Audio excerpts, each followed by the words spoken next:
अस्सलाम वालेकुम प्यारे दोस्तों और बच्चों। आज की कहानी का नाम है ऊंची दुकान फीका पकवान। कल्लू हलवाई की लियाकताबाद में एक मिठाई की दुकान थी। हलवाई बड़े मजे मजे की मिठाइयाँ बनाता और लोग बड़े शौक से इन्हें खरीद कर ले जाते। सुबह के वक्त इसकी दुकान पर हलवा पूड़ी भी मिलती थी। कल्लू हलवाई चूंकि मुनाफा भी कम लेता था और मिठाइयाँ भी बड़े मजे मजे की बनाता, इसलिए लोग इसकी दुकान से मिठाइयाँ लेना पसंद करते थे। महंगाई चूंकि बहुत थी और कल्लू हलवाई को ज्यादा बचत तो होनी नहीं थी, इसलिए इसने अपनी दुकान की सजावट वगैरह पर कोई तवज्जो नहीं दी थी। इसकी दुकान बड़ी सादा और किसी गरीब के झोंपड़े की तरह दिखाई देती थी। दिन यूं ही गुजरते गए। एक दिन कल्लू हलवाई की दुकान के सामने एक बड़े अमीर आदमी ने मिठाई की एक दुकान खुलवाई।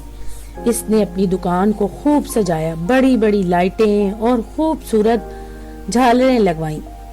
इस अमीर आदमी की दुकान किसी दुल्हन की तरह दिखाई देती थी।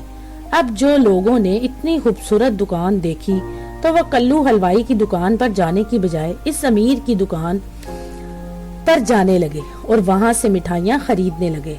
कुछ दिनों तक ये सिलसिला जारी रहा, लेकिन फिर आहिस्ता आहिस्ता तमाम लोग कल्लू हलवाई की दुकान की तरफ वापस रुख करने लगे और इसी से मिठाइयाँ खरीदने लगे।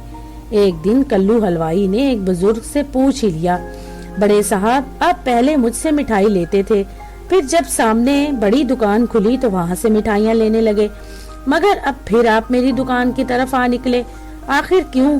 भाई बात ये है कि इस दुकान की जाहिरी खूबसूरती देखकर हम लोगों ने वहाँ का रुख किया था, मगर इसकी मिठाइयों का वो मजा कहाँ जो तुम्हारी मिठाइयों में है।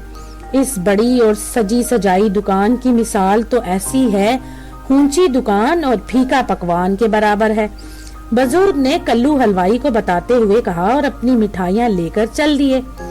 कल्लू हलवाई ने खुदा का शुक्र अदा किया कि इसने इसकी बनाई हुई मिठाइयों में इतनी लज्जत रखी है कि लोग बड़ी दुकान को छोड़कर वापस इसकी छोटी दुकान पर आ गए। तो दोस्तों, इस कहानी से हमें ये सबक मिलता है कि शोहरत सिर्फ नाम की है, काम सिफर, हकीकत में कुछ भी नहीं। तो दोस्तों, अगर आपको ये कहानी पसंद आई तो मेरे चैनल को लाइक और सब्सक्राइब जरूर कीजिएगा।